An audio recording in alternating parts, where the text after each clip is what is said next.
Hi everyone. आज हम पढ़ने वाले हैं आर्टिकल। ग्रामर का एक मोस्ट इम्पॉर्टेंट टॉपिक आर्टिकल, जो कि बहुत छोटा सा है पर बहुत इंपॉर्टेंट है। एग्जामिनर का मोस्ट फेवरेट टॉपिक है। सो आज हम पढ़ते हैं डिफरेंस बिटवीन ए और एन। कहाँ पे ए का यूज करेंगे और कहाँ पे हम एन का यूज करेंगे। जैसे कि पहले से हमें पता है कि ए का यूज करते हैं कॉन्सोनेंट साउंड के लिए और एन का यूज करते हैं वोवेल साउंड के लिए। तो अगर मैं पूछूं बॉय बॉय, तो आप बोलोगे मैम ए लगेगा क्योंकि बी है। अगर मैं पूछूं एप्पल, तो आप बोलोगे ए है तो एन लगेगा। ठीक है, ये आपको पता है। अब इसका आंसर दो मुझे। ये एन ईयर, क्योंकि ई लगा है तो ई की वजह से हमने एन लगा दिया है। यहाँ भी ई लिखा है तो हमने एन लगा दिया। क्या ये सही है? नहीं, बिल्कुल गलत है। क्योंकि भले ही यहाँ पे ईयर आ रहा है, ईयर है, पर इसका जो हिंदी प्रोनाउंसिएशन होता है वो होता है ईयर। अब क्या इसके हिसाब से एन सही है? नहीं, गलत। यूरोप हम कैसे लगते हैं? यूरोप, क्या इसके हिसाब से ये सही है? नहीं, गलत है।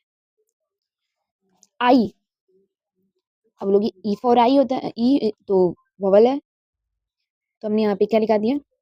एन। क्योंकि आई को हम ऐसे लिखते हैं, आई। अब अम्ब्रेला में क्या आएगा? अब लोग यू है तो ए आना चाहिए,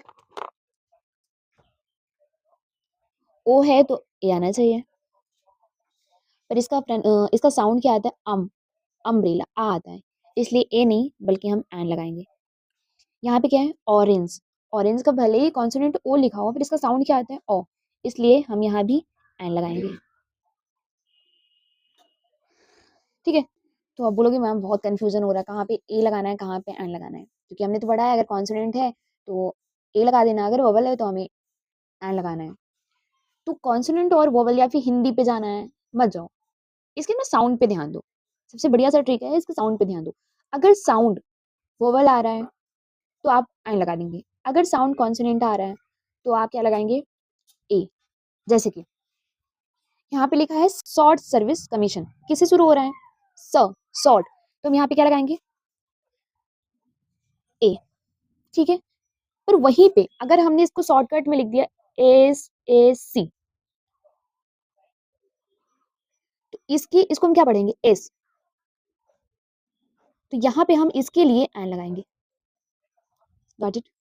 यहाँ पे हमने क्या लिखा? Reserve bank of India, reserve रा से शुरू है तो इसलिए हम यहाँ पे लगाएंगे ए। और अगर यहीं पे हमने लिख दिया आर बी आई, जैसे रिजर्व बैंक ऑफ इंडिया है और इसको शॉर्ट में लिख दिया आरबीआई, तो आर आ रहा है ना, तो इसलिए हम एन का यूज करेंगे। ठीक है, नेक्स्ट।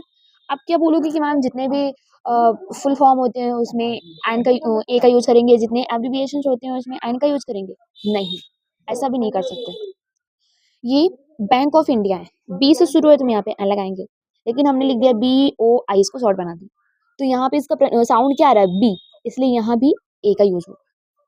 इसमें क्या है? Union public service commission, you है, ए लगाएंगे, पर इसको हमने शॉर्ट में लिख दिया, इसका एब्रिविएशन यूपीएससी, तो क्या यहाँ पे हम एन लगाएंगे? नहीं, क्योंकि इसका साउंड क्या आ रहा है? यू, इसलिए यहाँ भी हम ए लगाएंगे।